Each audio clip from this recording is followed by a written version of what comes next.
హుజూర్ నగర్ నియోజకవర్గంలోని పాలకవీడిలో ఎమ్మెల్యే జగదీష్ రెడ్డి సమావేశం నిర్వహించారు.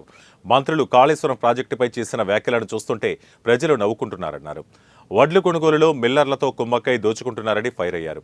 కాంగ్రెస్ పార్టీలో కనీసం వ్యవసాయం తెలిసిన మంత్రులు ఉంటే అప్పుడు వాళ్ళకి రైతుల బాధ ఏమిటో తెలిసేదన్నారు. గతంలో పోలిస్తే ప్రస్తుతం ధాన్యం దిగుబడి తగ్గింది. గాలి లెక్కలు, దొంగ లెక్కలతో గొప్పగా కొనుగోలు చేశామంటూ భ్రమలో కాంగ్రెస్ మంత్రులు ఉన్నారని విమర్శించారు.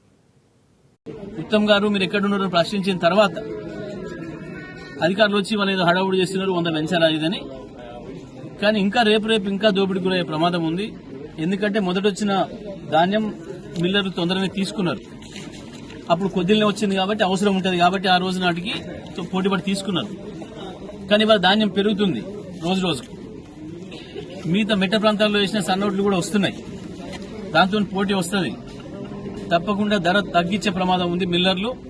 ఎందుకంటే మీ దాంట్లో కొంతమంది మంత్రులు కుమ్మక్కై మిల్లర్ల దగ్గర డబ్బులు తీసుకుని బ్రోకర్ల దగ్గర డబ్బులు దొబ్బి కోట్ల కొద్దీ డబ్బులు దొబ్బి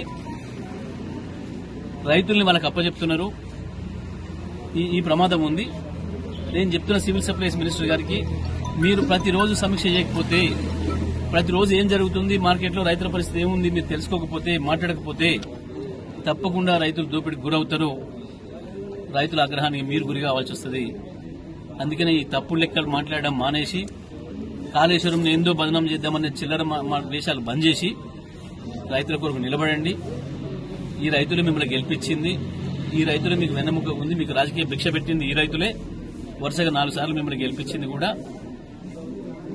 కాబట్టి నేను ఒకటే విజ్ఞప్తి చేస్తున్నా, అబద్దాల లెక్కలు రాద్దామని, కేసీఆర్ పైన బురద చల్లుదామని, కాళేశ్వరం మీద బురద చల్లుదామనే చిల్లర ప్రయత్నాలు మాని రైతాంగం కొరకు ప్రతి నిమిషం ఆలోచించండి. రైతాంగాన్ని కాపాడే ప్రయత్నం చేయండి.